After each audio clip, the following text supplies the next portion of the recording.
What is up, everybody? Just trying to get this new setup kind of featured properly. Maybe like that, I guess. But obviously, bienvenidos and welcome. Very excited to have you all here for the first live Hail to Stephen King. Maybe I should lower it down a little bit just so I'm a little closer, right in y'all's faces. But yeah, everybody, bienvenidos and welcome. Maybe I will just lower. It is an extensive setup now. Like, seriously, there's a lot going on. I'm still not sure where exactly I'm going to place myself. I had a request from my fearless leader, Cecil, to be, closer and more upfront to the camera and whatnot. But then again, there's all that empty space. So I don't know if sitting over there is better. This is still a work in progress with the new setup, but so very stoked to have you joining me on this Tower Tuesday. And yeah, guys, I'm incredibly excited. Richard Forrest, what's going on, yo? Happy to have you all here. And yeah, this should be fun. So this time slot is not definitive, just to let everybody know. We're kind of playing it by ear with doing a live show in the middle of the week. So there is a possibility that it could be later into the evening. Although the tough thing with that is we're going to see the new Conjuring movie later tonight. And with theaters ramping back up and opening and stuff, yeah, I don't know. Just might not be feasible to do a live show on Tower Tuesdays, which is, as you guys know, the new destination day. We used to do when we had 2 episodes of Hail to Stephen King a week. We did Saturday. Well, first it was Sunday, then we doubled down and we went Sai King Saturday and Tower Tuesday. Then we switched to just Saturday as we were kind of easing back on bombarding you with so much friggin' content and whatnot. And yes, then in turn, it's going to be Tuesdays from now on. So looking forward to that and just being a little more diverse with the content. I know you guys saw that there was a new edition of Run to the Hill last Tuesday. And so I am going to be just rotating in at least one other author of the spectacular variety in just once a month. Everything else, I mean, obviously next week we're going to be talking Lisi's story, which debuts this Friday. And so that's exciting. But yeah, this is, I finally got some additional shelving. I still need to figure out like the exact awesomeness of the lighting because I've got like shadow factor going on there. I don't know.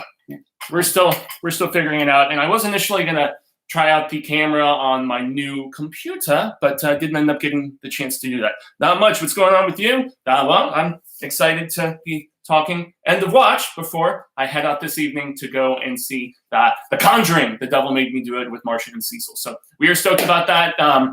Still trying to give everybody a couple minutes to see how many can filter in. I mean, here on the west side of the United States, it's 3 in the afternoon, and so I know that definitely going to give a shout out to Stephen Houghton there.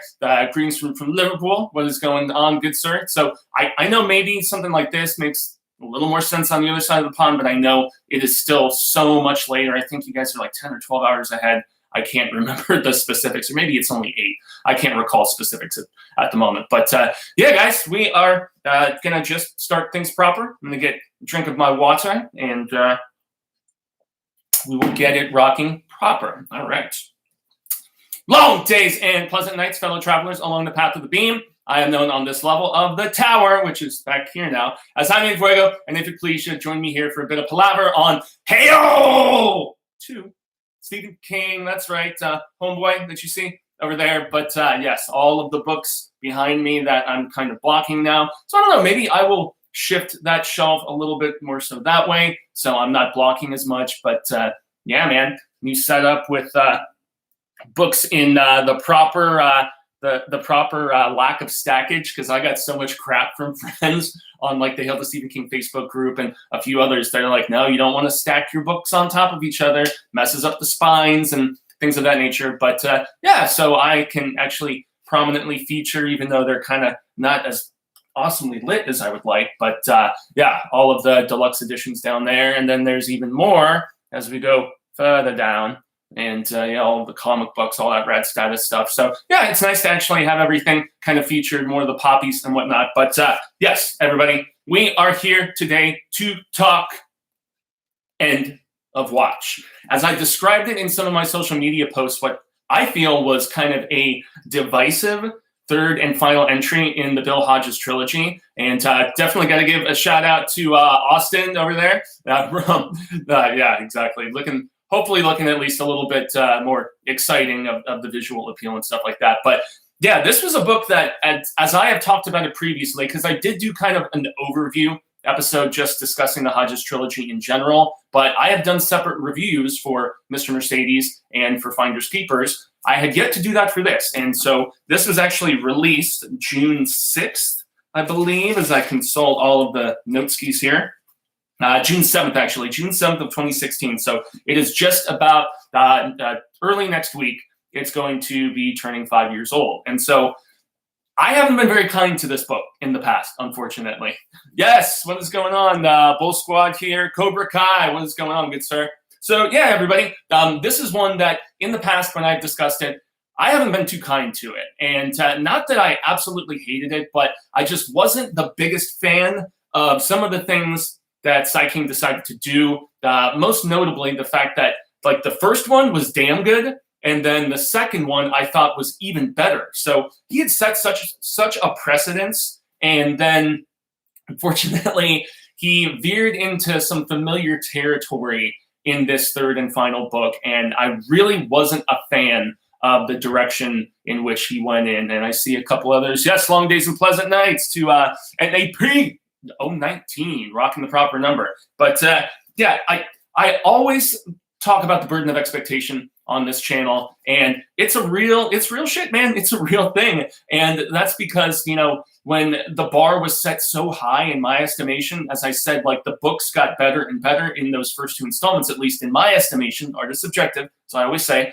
So my expectations were pretty much through the roof for, you know, the conclusion, the finale. And I still remember when like the synopsis was floating around, you knew that Brady, as opposed to being in one scene like he was in Finders Keepers, he was going to make a full-on emergence, but it definitely didn't end up becoming, it wasn't within the fashion that I was expecting, that's for sure. And so yes, after having such a gritty and grounded first two installments, King decided to bring in the supernatural, some of his familiar tropes that he's utilized in, you know, all kinds of different stories, and I mean throngs of them at this particular point. And so yes, I will be spoiling this book, giving some thoughts, some insights, some quotes here and there, etc., etc. If you guys have ever been to any of these live book of the month sort of things, you know the drill. But if you have particular passages or beats within the story that you thought were pretty cool, definitely chime in and let me know. Zach King says, I still love how every book opens with a different perspective at the job fair. Most deaf. And it's very amusing the way this one opens up, because, well, it starts out amusing and then it veers into the carnage of, you know, the job fair and everything back in 2009. And so you've got these two ambulance workers that they're kind of like ribbing each other a little bit, and it's very, very early in the morning, and they're gonna get some breakfast, and the one guy who's a little snarkier and funnier, they're going to McDonald's and they're gonna get just lubed up, as my father would say. And yeah, so they're in line, they're ordering their just insane caloric content, and they get the call of Brady smashing through and killing all these people. So it's interesting wherein, you know, the first book, you've got the guy who's kind of, well, he's definitely down on his luck, who has the slight flirtation with the young mother and all of that nastiness. And then in the second book, you've got the kid's father, who is like survives it, but is permanently disabled, and it just finally gets his life back into order near the end of the story. But yeah, so in this one, we get the perspective of the first responders, and it's equally horrifying and sad. And you get a reference once again to the woman in the sleeping bag and stuff, and, you know, the kind dude who tried to assist her and kind of watch out for her and stuff like that. So yeah, man, that's definitely one of the best things, is that framing device. King was smart in that regard. But I will say there are a lot of callbacks in this to the first two books, but I don't know if they worked as well. Like, it's cool to see. I'm trying to remember the name of the kid from the second book, as I guess Pete Solvers. That's right. So there's like you see his father again, because he got into real estate, and so Hodges consults him for some information at one particular point. But I feel like King gives a lot of references to instances from the second book, but most definitely the first one. And I feel like he was being deliberately heavy-handed with that, because if somebody just randomly picked this up and hadn't read the first 2 books, he kind of wanted to bring them up to speed. And it is kind of distracting at times, in my estimation, the fact that he chose to go that route. And I mean, it is what it is. It's what he decided to do, because I have heard of constant readers and others just casual King fans. You see a King book in a store, and you don't necessarily know that these other 2 books, Mr. Mercedes and Finders Keepers, were the predecessors. And there's some people who just casually see the King name and they buy it. And so, I mean, you're not essentially going to be lost. And I guess you could read this as a standalone, but I still wouldn't recommend it, because it's nowhere near as enriching of an experience in that regard. But guys, I'm gonna try to chime in and look at what some of the other peeps are saying. Okay, so Josh Murray, yes, Caught Alive Hail Saga. It's oh wow, isn't my favorite. Yeah, it's my least favorite, but still love it. And NAP 019 says it's definitely my least favorite, and I believe that is the consensus amongst most people. So this is the book tour that I saw King on. Yeah, I did notice as I was doing some research about this that I saw him on the Sleeping Beauties tour. But he did a book tour with this, and once again, after the reception of the first 2, this was highly anticipated. But upon this reread, the fact that I didn't like the supernatural implementation, the telekinetic stuff, that these abilities that Brady develops with some of the experimental medication that he is given by this neurosurgeon. But I think I was more forgiving upon a revisit. And probably something that had to do with that was the fact that I really enjoyed the second season of the Mr. Mercedes television show from the AT&T Audience Network that y'all can check out now on the Peacock Network, which is NBC Universal streaming service. They change a lot of what happened, especially with the finale. The finale of that season, without spoiling it, is completely different from the book. So if you've read the book, just know that season 2 of Mr. Mercedes, which is odd because it adapts the third book, but as the second season, and then for the third season of the show, we got Finders Keepers, the second book. But I felt like that order made at least a little bit more sense in the context of the television series. But yeah, it's a different turn of the wheel. There's similarities to how this was adapted for the show, but there's a lot that is completely different in this. I kind of like where they went on the show better, but hey, once again, art is subjective, and we will leave it at that. So just to cruise through a few of the notes, things fast forward from 2009 to present day, which I believe is, I'm trying to remember if it's up to 13 at this particular point or if it is 16. But basically, yes, it is 2016. Starting out with Z, and the fact that Hodges is consulted by Pete, his former partner, who is now with that feisty Isabel, or Izzy, as they call him. And he is consulted to come and check out this maybe not a crime scene along with Holly. And so they're kind of looking at this peculiar presumed murder-suicide.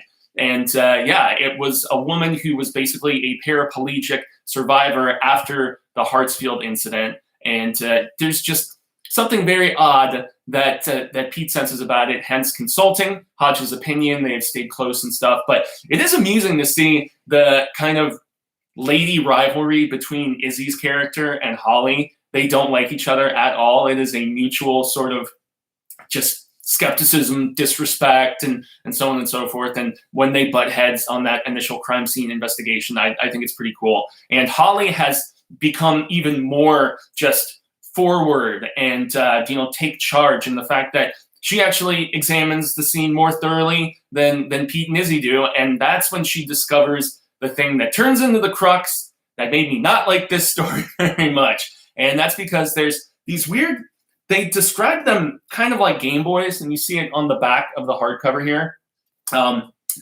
It's supposed to be a tablet that's preloaded with like all these video games, but old school classic video games, like Pitfall and Tetris and stuff like that. But there is this strange fishing game that is on there, and ends up being used in a form of brainwashing. And that is really, that's the angle within the story that I didn't like as much, and that I still think is the weakest point of this story. But it is really nice to get refamiliarized with characters that I care a lot about. And the relationship between Holly and Bill is even stronger. It is strange because there's times in the written version of this where I get the idea that there could be a thing between Holly and Bill. Not that there was, but that there is always like the lurking possibility, so to speak. But compared to the television version, where it's very much like, you know, a father-daughter sort of love and, you know, just close connection in that regard.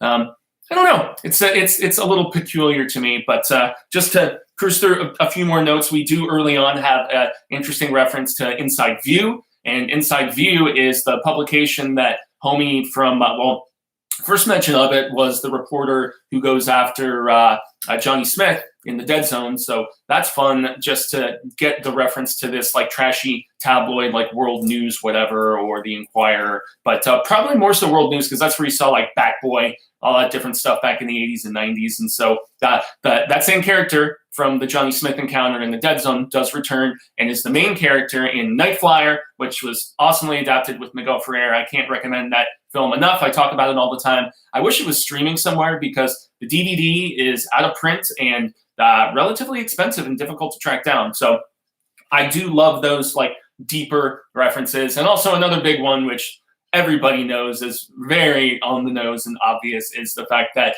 the room that Brady is in, and I'm trying to remember if they actually mentioned this in Finders Keepers or not, because Brady is only in that one scene, but it is referenced many times in this that he is in 217. We all know the infamous number that you know pertains to, which is different from the Kubrick version of The Shining, obviously. But that is a callback to The Overlook and that cursed room, and so that's cool. So King, you know, and also with the fact that you do get references to all of those characters from the first two books and situations from the first two books, even if I felt like it was a little heavy-handed to bring just casual readers of this book only up to speed. But yeah, so these zappets, these devices, as the story unravels and unfolds, you basically start to figure out that aforementioned experimental, just gonna clear the pipes a wee bit. But yeah, so the experimental medication that this doctor is basically testing out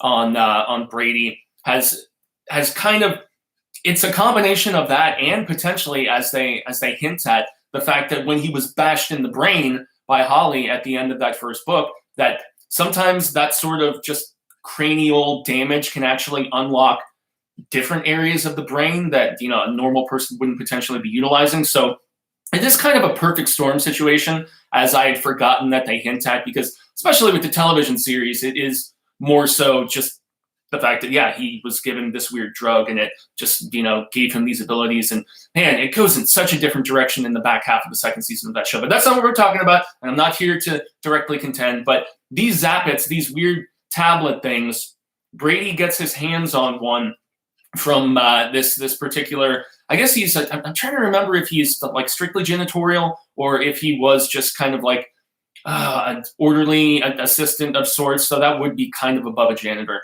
obviously, but not like full-on nurse or like medical professional, so to speak. But yeah, this guy stumbles across these discontinued tablets and he just very sweetly, with good intention, but you know, what's the path to hell paved by, as they all too often say. Yeah, he brings one of these to Brady and a few others with hopes that, yeah, that they can come out of their shells, or, you know, it can maybe stimulate some brain activity or bring some very modest joy to those, you know, with this sort of brain damage or whatever.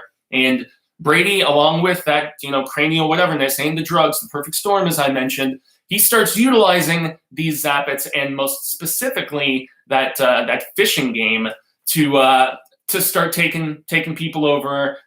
First, there's an initial brainwashing sort of thing, but he gains the ability to first like just peer through other people's minds, but then as his powers grow, he's able to full on take over other people's bodies. Two in particular, you've got Z-Boy and then you've got Dr. Z. Those are his two major, like, henchmen, so I suppose, and the puppet master aspect that he kind of uses. But even aside from that, I forgot how much more in the book, in the source material, there is this emphasis on suicide and just the nasty desire for power, the suicide king, as he kind of aspires to be at a couple different instances. And there's even like a disclaimer. Well, I guess disclaimers typically are at the beginning. There's an afterword where King talks just very frankly about the fact that depression and thoughts of suicide and different hotlines and outlets you can consult if you are having these sort of thoughts, and the fact that yes, everybody goes through shit. I mean, look at what the past year or so has been like for many of us, but there is often light at the end of the tunnel. It is not always a freight train coming your way, to quote the most mainstream metal band on the planet. Are they metal? Anyway, but nonetheless, man, the fact that I do believe that there's some very solid and caring, compassionate intention, excuse me, on King's part in the way he factored that into the narrative. The fact that, Brady, in all of his megalomania, wanted to do something even grander than what he was planning to do at that concert. And the fact that he was targeting primarily, at least initially, people who survived his first nastiness, which he was successful within.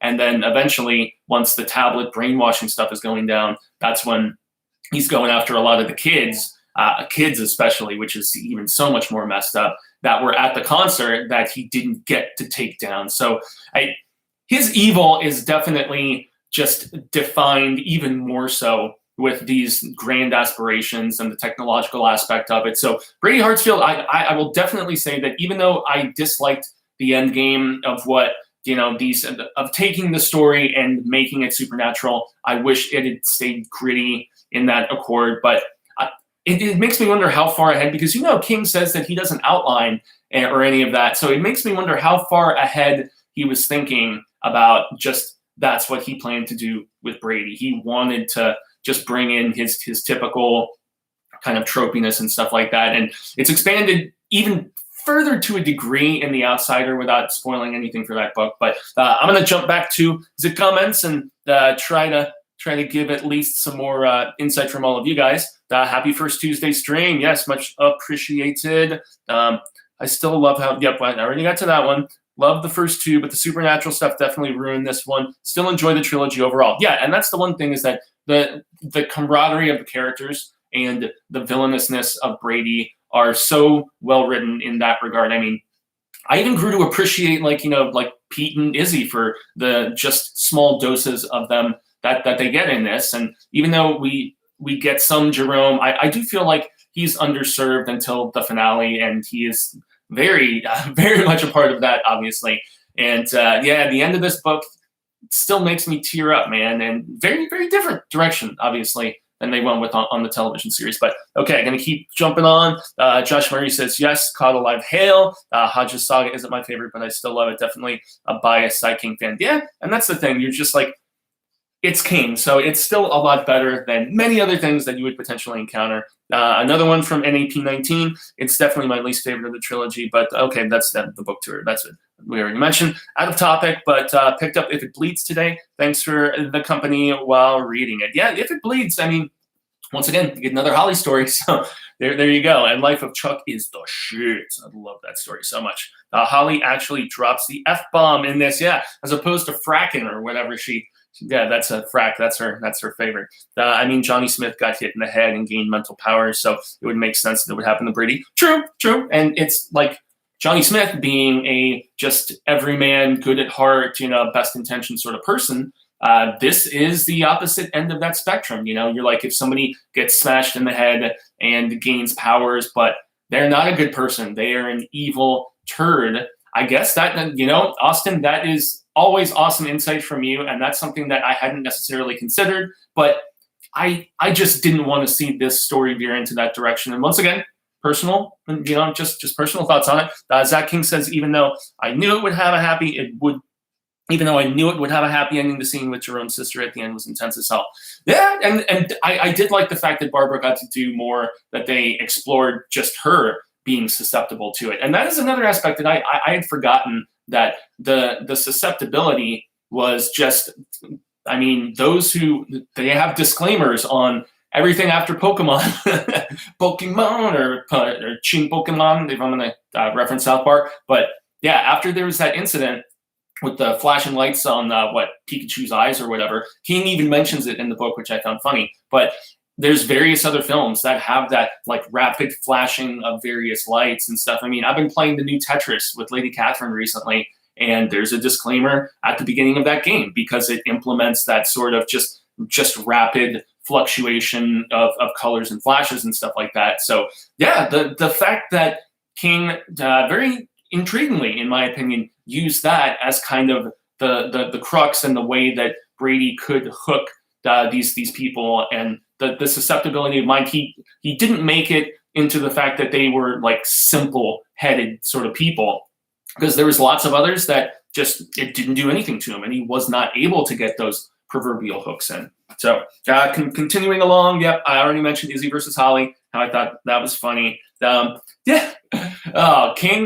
King and his, not to get political at all, but everybody who is a Stephen King fan knows his thoughts about Donald Trump. And the fact that there's a scene where there is just hating on the fact that Brady perpetuated this horrible crime, and yet the fact that and he's actually much more with it than I remembered. Like, he's walking around and like kind of talking a little bit, just in very, very rudimentary, not quite vegetable status, but really not there at all. And he's obviously faking it, as we all know if you've read this. But yeah, the fact that he's like, yeah, Donald, Brady, he gets massages, he gets all this, and so on and so forth. He's living the Donald Trump life. And the fact that King, even before the man became president, he was not the biggest fan of the man. Yes, and this is a quote early on that I thought was really cool. Being thorough is a poor substitute for being thoughtful. That's something that Holly mentions when they're at that first crime scene, where there's just the suspicion of the mother-daughter murder-suicide situation, and the fact that Izzy and Pete just overlook it and they're just like, whatever. But Holly is like, no. There's something more going on here. So I thought that was cool. And hearing Will Patton read this story again, because I always read the book early in the month and then I listen to it like a couple days before. So it's like nice and fresh, and I get those dueling perspectives, as I say on this program a lot. And yeah, man,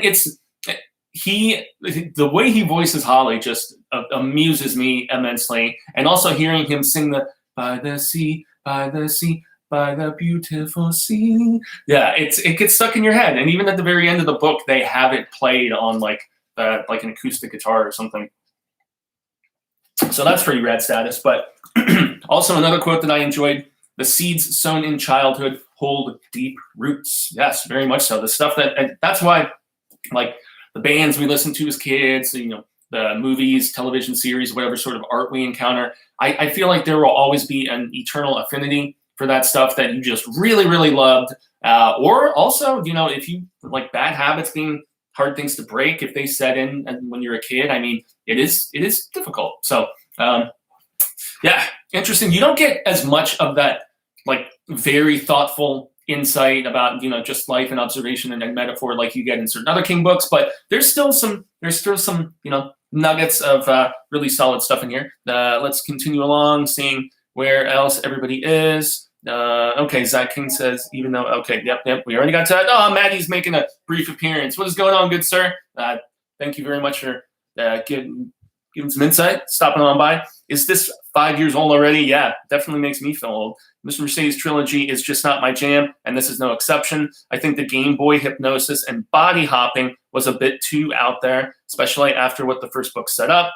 I remember the talking people in the suicide part was very effective. Yeah, I was just mentioning before you jumped on how I had forgotten about just how much King really dives into that sort of subplot. I still hate the mean. Well, I don't hate, but I'm just not a fan of the means in which it all goes down, and with the silly tablet aspect and whatnot. But yep, I remember talking. Yep, okay, got that. original The Suicide Prince is better and creepier than End of Watch. I am not familiar with The Suicide Prince, so I am going to screen grab that so I actually remember. And it's midnight and I'm brushing my teeth.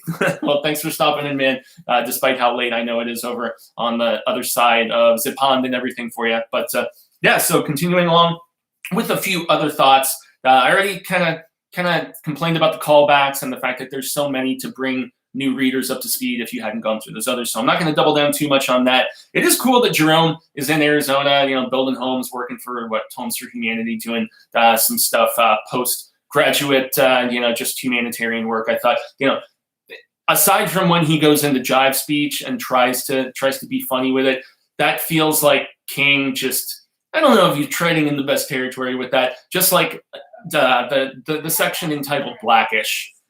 I wouldn't go as far as to say it's in bad taste, but it's the bit where Jerome's sister Barbara goes into the the more low income area of town where there's like lots of poor Black people, and her being this upper middle class, nice home, her own debit card, all this different stuff. She hates the fact that she is described by more hood Black people, I guess, as being blackish, because it is kind of a spiteful term, and I've had various, tons of my Black buddies have tried to explain just, the middle ground about the terminology. I've never seen the show. I know it's quite popular, but I just, when King approaches certain racial stuff like this, I don't know, it makes me scratch my head a little bit, but it is tragic what happens with her, Brady manipulating into, running out in the street and then trying to plow her down, Mercedes style, like he did at the beginning of the first book. But yeah, she's got that cute little relationship with the ball player kid who comes and basically saves her life. So it's not one of my favorite subplots in the book, but I did enjoy the fact that they gave Jerome's sister Barbara some more to be involved in, which also was one of my favorite things about the If It Bleeds title story, without spoiling anything, is just, really solidifying even more so in that story at the very end and its conclusion, without spoiling once again, but the depth of her friendship with that family. And so I thought that was good stuff. And I already mentioned, Library Al becoming Z-Boy, and then Dr. Z obviously. So the two main people that, Brady, as opposed to compelling others to commit suicide and the mental manipulation, the two bodies that he essentially takes over. And back to Maddie's point, the body jumping stuff, I just not that into it, but and he's still giving some more insight. Okay. Anybody else notice that the Round Here tour was sponsored by Shark Cereal? Yep, exactly. That was another reference that I forgot to mention, but I was scratching my head, and that's actually a good point to make because of I'll get to it at the end. But the next book of the month, Maddie might have just mentioned what that was. Okay, what else I got here? Freddie. So I had actually forgotten the extent of Freddie's just being a part of this story, and the return of her, because I thought they did a very interesting job with expanding her character in the television series, and that actress did a hell of a job and shouldered the burden, and the friendship being there and her compulsion to go and visit him and stuff. And also how she is manipulated by him in this story to help with, messing with this game and just all of the cyber sort of stuff that was necessary for Brady's grand Jim Jones-esque plan to actually come to fruition. The fact that she was instrumental in the assistance aspect of that. I had kind of forgotten about those beats because I read this book 5 years ago, right when it came out. And so that's where sometimes looking at it with a new set of eyes, I was more appreciative of the things in the story that I thought worked, as opposed to the one big plot thread that I still had a problem with, but I found more merits, as I have mentioned. So, especially with what goes down with her, where she is, after she's laid all of this groundwork for his grandiose plan of vengeance, she's expendable, obviously. And so, she had been dealing with the Dr. Z dude, which is the neurosurgeon that had been giving him the medication, and that Brady starts taking over at the same time as Z-Boy. or around the same time, basically using each of them depending on necessity. But yeah, when he shoots her and presumably kills her, it's incredibly ironic to see, and I'm sure King was just chuckling to himself as he's typing this out, the fact that she gets shot, but the thing that saves her life is the fact that the bullet goes through her pack of cigarettes and her metal flask that she had her alcohol in. And so the fact that something that would eventually take her life away, obviously, was in fact her savior. I found that to be incredibly ironic, and just King with some, twisted humor on his part. So there is a running joke I wanted to make mention of in this, and it's once they find out about the fact that there were so many of these little Game Boy looking tablets that they were supposed to be destroyed, but then they were sold off to Brady and his emergent plan, because a lot of them were defective, and so that's why they never even succeeded on the market anyway. But there's a running reference that happens a couple different times in the book where they're like, yeah, just like when they would burn all those unsold paperbacks and stuff like that. So I can only imagine, that's King always kind of approaches in an intriguing fashion when he's making those sort of literary references and implementing that essence of cynicism at times. So yeah, that's a joke that kind of made me chuckle. And back to the suicide analysis and the intrigue of that. But he will be, the fact that he wants to be the Jim Jones of the 21st century, and that's probably a good instance for me to actually jump in and do. There's only a couple passages that I found really prolific enough that I wanted to read in this, but so this is an interesting peering into Brady's head real quick, and this is page 287. Brady became fascinated with suicide at the age of 12 while reading Raven, a true crime book about the mass suicides in Jonestown, Guyana. There, more than 900 people, a third of them children, died after drinking fruit juice laced with cyanide. I think it was actually Kool-Aid, if I remember correctly, but perhaps I'm wrong. That's just fake fruit juice anyway, right? Supposedly. What interested Brady, aside from the thrillingly high body count, was the lead up to the final orgy, long before the day when whole families swallowed the poison together, and actual nurses, used hypodermics to squirt death down the throats of squalling infants. Jim Jones was preparing his followers for their apotheosis with fiery sermons and suicide rehearsals he called White Nights. He first filled them with paranoia and then hypnotized them with the glamour of death. And so it's funny because King has actually referenced the Jonestown incident quite a few times, and it is one that I personally find a lot of intrigue in as well. I mean, I saw there was a television miniseries adaptation of it that I saw when I was in high school. It was actually mandatory viewing, because being the fact that I was at this Christian school, it was jammed down my throat for 18 years of my life. And, I'm an agnostic now, and some people say, yeah, that's not committing to anything, whatever.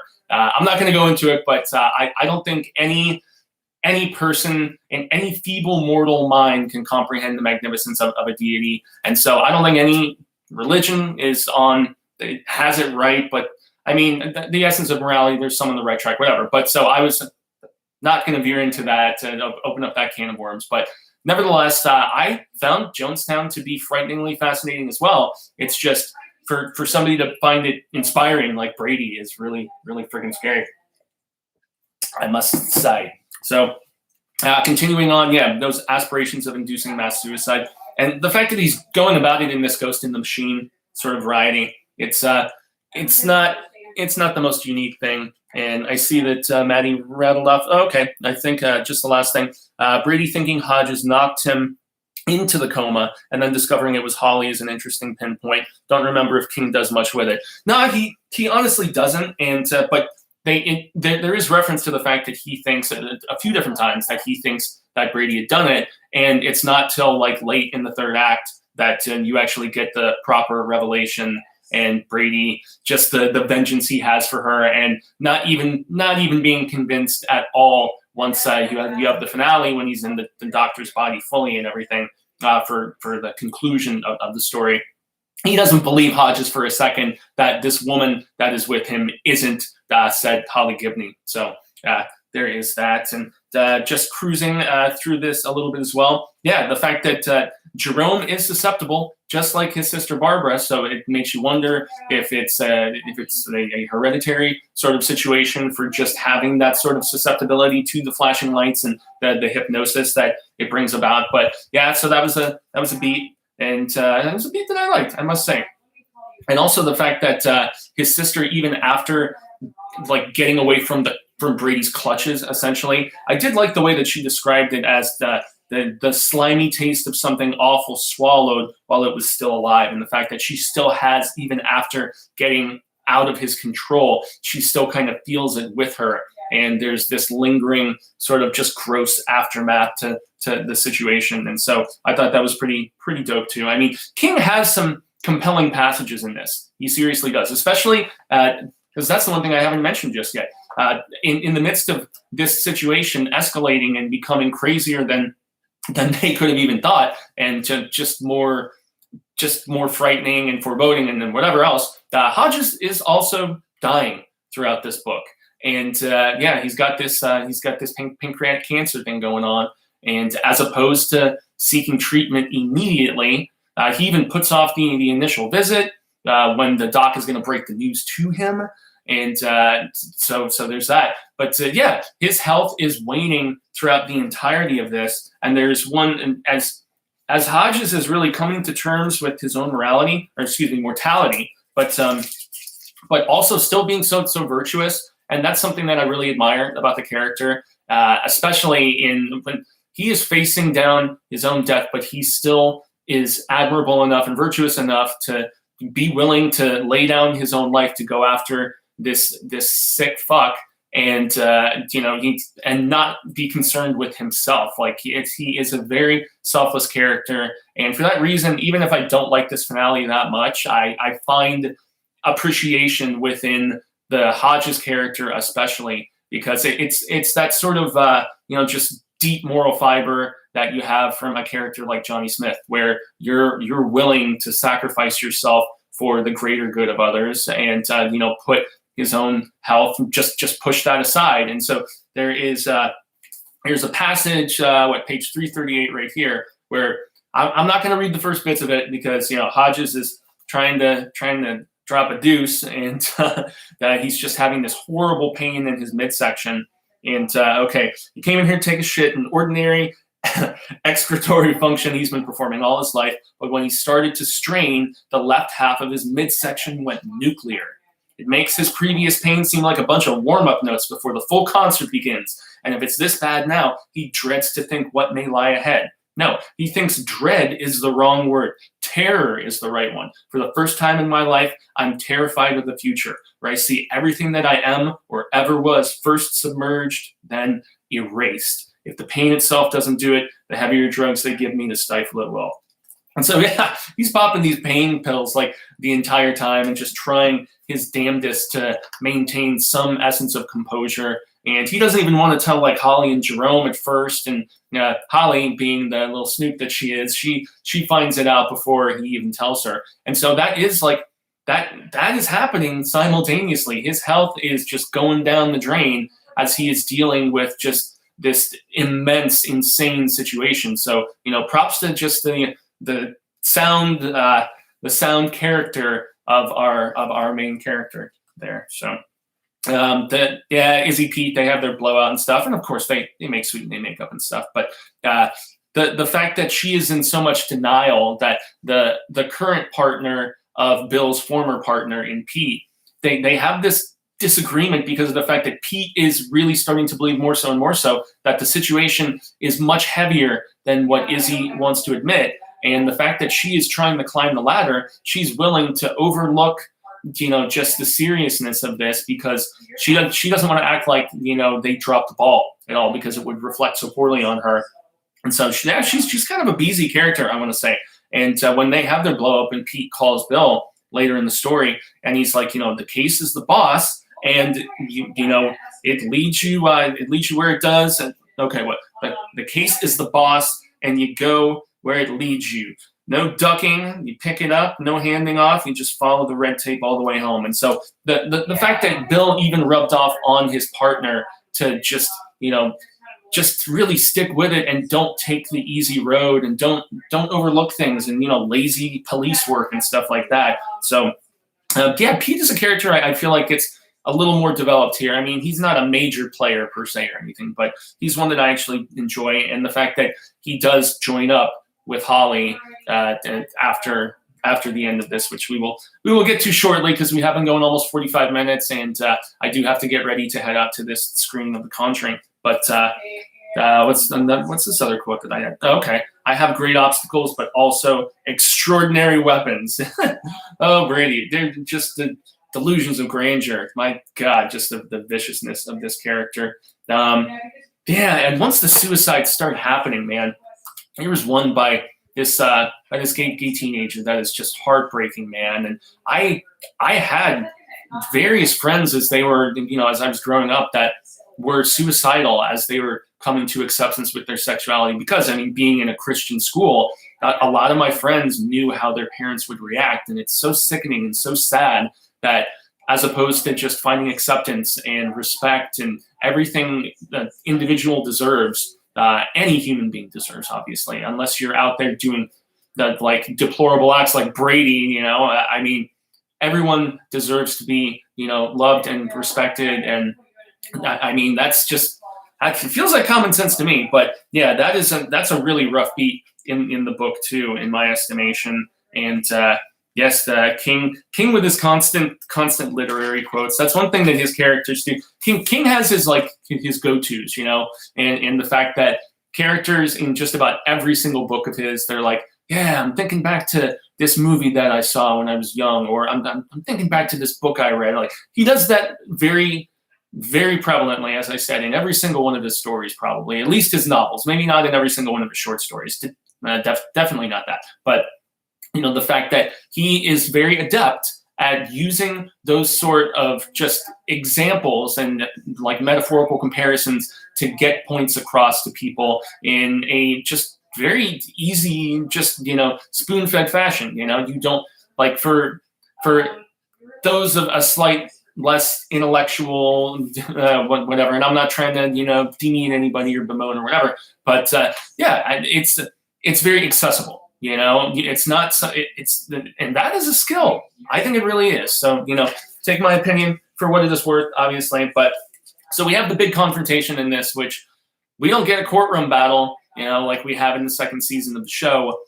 We end up with a full-on body jump and basically a kind of snowy confrontation sort of situation where, Jerome is instructed to stay back, and Holly and Bill, they have located through their stealthy sleuth work this place where the doctor, the neurosurgeon, whose name is eluding me at this moment, but it is ill important because basically Brady has completely taken over this individual and gone to this vacation retreat property out in the wilderness, out in the snowy woods and stuff. And so that's where our big final confrontation goes down. And this body that Brady has taken over, he's got an assault rifle, and he immediately knocks out Holly and makes Bill, who has got a broken wrist, carry her all the way back to this cabin for this final confrontation.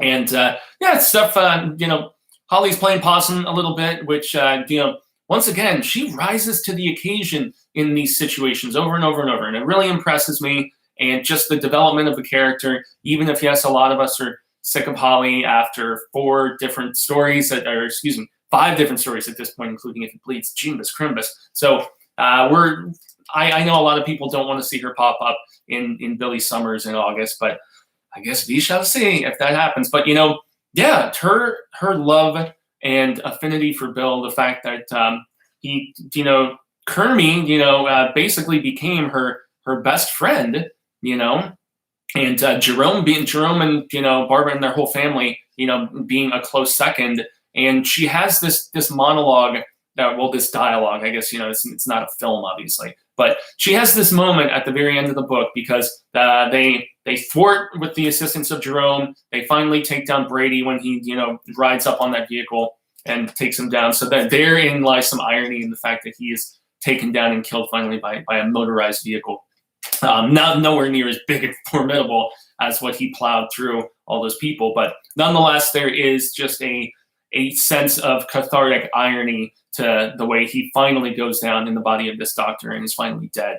But yeah, fast forwards a few days, and Bill is getting treatment in the hospital, and despite how dire pancreatic cancer obviously is, he's like, I'm going to fight this. And separate little conversation that Holly has with Pete, and she's like, hey, I have Holly Hope, Holly Hope as she is called by Jerome later.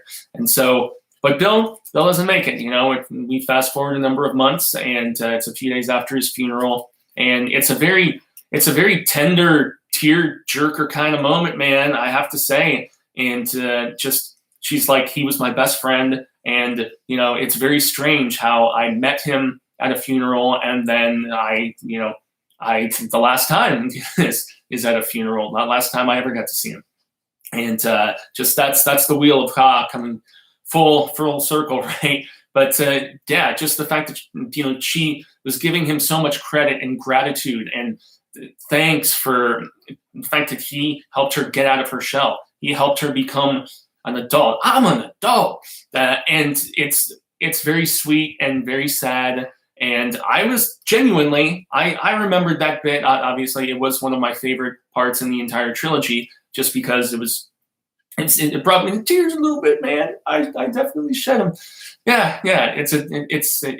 It's one of the most memorable moments in the entire story. And unlike what we see with the television series, it brought it to, or at least Bill's story to a final conclusion. And there's something. This is the last bit that I wanted to read. Page 423 here in the hardcover. And this is actually when Bill is in the hospital at the end after they've taken down Brady finally for good. And he has this moment where he starts looking around at the other people that are there with him. And it's once again him kind of contemplating his own mortality. And so this is a good one. So he looks over at the card players as he sees this, especially the two Balbies. One looks good, as Hodges himself looks good. But the other is cadaverous and hollow-eyed. One foot in the grave and the other on a banana peel, Hodges' father would have said. And the thought that comes to him is too complicated, too fraught with a terrible mixture of anger and sorrow to be articulated. It's about how people carelessly squander what others sell their souls to have, a healthy, pain-free body. And why? Because they're too blind, too emotionally scarred, or too self-involved to see past the Earth's dark curve to the next sunrise, which always comes if one continues to draw breath. And obviously, he's still got a little more time, but it was in the months, it wasn't in the years, and just the mortality rate of fuck cancer, as we all say, and anyway. There's a lot more positive stuff in this book, I think, than I gave credit for the previous time, and that's why I really enjoy these revisits, especially for the books that I hadn't reviewed on the channel, because I was reading Stephen King for years and years. This journey of all of his stuff in published order. I was doing that for years before I started this show in 2017, and the fact that it's still going all these years later is just very, very crazy to me. And, without the immense humbling and honoring support from just all of the people who tune into the show, I cannot say thank you enough. And I can't wait to continue forging forward and doing more of it, because I have Holly Hope too. I most definitely do. So I extend a grande gracias. I see Austin's chiming in with one more thing. With my aunt being a survivor of pancreatic cancer, Bill's end hits me hard. Most def, it would have to, man. I mean, I've had family. I mean, goodness, my papa, a cousin of mine. I mean, just my partner's father. It's insane how we've been able to just do stuff about HIV and AIDS and other diseases we felt were just inevitably lethal. And yes, there's various forms of cancer that can be treated, but there's others, especially if it's spread. The former singer in my band, his mother just passed away from cancer, and his wife just got through breast cancer, and so and she's she's in her early 30s, you know? So it doesn't care about age. It doesn't care. It is a silent, lethal, vicious killer. And I guess one thing besides just the suicide thing that King makes heavy-handed in this, and rightfully so. And as someone who's experienced depression and had thoughts like that and dark times in my life, if any of you who come across this video and have made it this far have felt that way or are right now, please consult. There's a lot of caring people out there who can try to, just help you through these things. But also, if you think something is strange going on with your body, definitely, if you can, consult a physician. Try to get some answers, because when stuff is detected early, the likelihood is so much better. And obviously, there's a lot of things that we can do to heighten the likelihood of something like this happening. So, wear your sunscreen. Don't drink like a friggin' fish or what. There's obviously lots of different things. Chain smokers, I fear for. Like, I've had parents die of lung cancer. Anyway, just if you see any warning signs, consult somebody for both, that sort of debilitating thing, and if you have been, depressed and thinking of bad things. So once again, I want to just pop back into positivity and a grande gracias, everybody, and announce what the new book of the month is for the month of June, the 40th anniversary of another divisive one. Yes, that's right. We'd be talking Cujo, and I like the Ghost of Frank Dodd stuff in it, and yet this is one that King says he barely remembers writing, and it's got a lot of just constant flow of thought. You can tell at times that he was not always in the most sound frame of mind when he was putting this one together, but it does really expand upon the lore of Castle Rock a lot. And I'm intrigued to revisit this because of the fact that I'm not the biggest fan of this book either. So 2 months in a row where I hope looking at a novel of Sai King's with a fresh set of eyes will give me some new perspective. And yes, so there you go, everybody. At the first Tuesday, and I should look real quick. So the first Tuesday of July is when we will be doing this one. And so, July 6th is when we will be having our proper discussion for the Hail to Stephen King Book of the Month Club, all about Cujo turning 40. So, thanks so very much, everybody. I have been Jaime in Fuego. You can find more on all social media sectors, Twitter, Instagram, Facebook, here on YouTube. I just did a dual review recently of the train wreck that is Cruella, the live-action Disney movie starring Emma Stone and Emma Thompson. I had Lady Catherine guest with me on that review, so if you have any interest, jump over to just search Infotainment. You'll probably quite quickly be able to find the review on YouTube. And once again, tonight, stoked, we are seeing The Conjuring, The Devil Made Me Do It a few days early, and here on The Horror Show, we will be putting up a review ASAP. I think sometime tomorrow, maybe Thursday, I'm not 100%, with the added production value that Cecil has been putting into the film review stuff, especially. It takes a little bit more time for turnaround. And also, we were trying to do a smaller just schedule, I guess, with hopes that the YouTube algorithms would treat us a little bit better, because that's why we went from 2 episodes a day to 1 episode a day. And that's why we're trying to space it out to like 3 to 4 videos a week, unless something really, really big is breaking. But we end up doing the relaunch, ironically, at the same time the box office is opening back up properly, and there's going to be a lot of new content for us to feature. So nonetheless, that's about all that I can say in that regard. But yes, thank you so very much, everybody. I'm seeing if there's any last thoughts. Good night, Matty. Thank you so very much for cruising through, dude. And Zach says, that's funny because I was just talking about the Cujo book with my friend today. Yes, good minds thinking alike, I suppose. But all right, everybody, that's it for today. And until the Wheel of Ka comes around once more, hasta luego, sin amigos, constant readers and viewers alike. Say thank you. Hopefully we share more of this palaver sooner rather than later. And until then, remember to stay scared and read Stephen King. Time to give Cujo another shot. And also, go Suns. All right, peeps. Appreciate all of you, and hope you have a most fantabulous rockin' rest of your day. Peace.